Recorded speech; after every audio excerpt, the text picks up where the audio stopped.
Derrière son sourire et sa bonhomie, Margrethe Vestager cogne fort. La commissaire européenne inflige une amende de 2,420 milliards d'euros à Google pour abus de position dominante. Aujourd'hui, plus de 90% des recherches sur Internet se font via le moteur américain. Et selon Bruxelles, il profite de cette suprématie pour imposer aux internautes son propre comparateur de prix au détriment des concurrents. Je lance la recherche pour un lave-linge et c'est le comparateur Google Shopping qui s'affiche en premier. Et les concurrents? Il faut dérouler et chercher beaucoup plus loin pour trouver les autres comparateurs. Vous ne les trouvez pas? Je ne les trouve pas. Oui, c'est exactement le problème.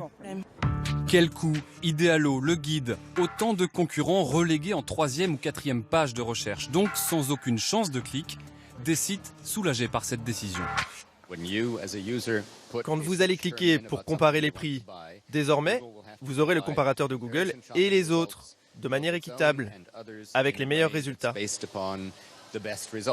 Google répond qu'il va analyser les conclusions de la commission. Il envisage de faire appel, mais devra d'abord s'acquitter de l'amende.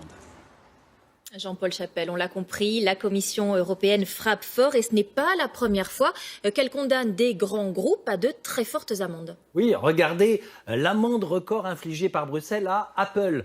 13 milliards d'euros l'été dernier. Là, il s'agit d'un méga redressement fiscal des impôts que la firme américaine n'avait pas payés à l'Irlande. Les amendes pour abus de position dominante sont aussi spectaculaires et ciblent les grands groupes américains de l'Internet. Google, donc, on l'a vu, plus de 2 milliards d'euros.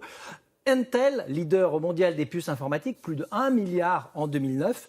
Microsoft, 497 millions d'euros en 2004. Mais alors Jean-Paul, est-ce que ces amendes sont payées ou bien on part systématiquement dans des très longues procédures judiciaires? Eh bien, Marie-Sophie, quand l'amende sanctionne une position dominante, c'est payé.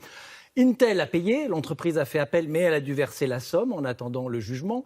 Microsoft a payé aussi, l'argent est versé au budget de l'Union européenne. En revanche, pour Apple et son redressement fiscal, l'amende n'a pas encore été réglée. L'argent devrait être versé à l'Irlande, qui n'est pas pressée de le réclamer. Dublin a fait appel de la décision européenne. L'Irlande préfère faire les yeux doux aux géants américains.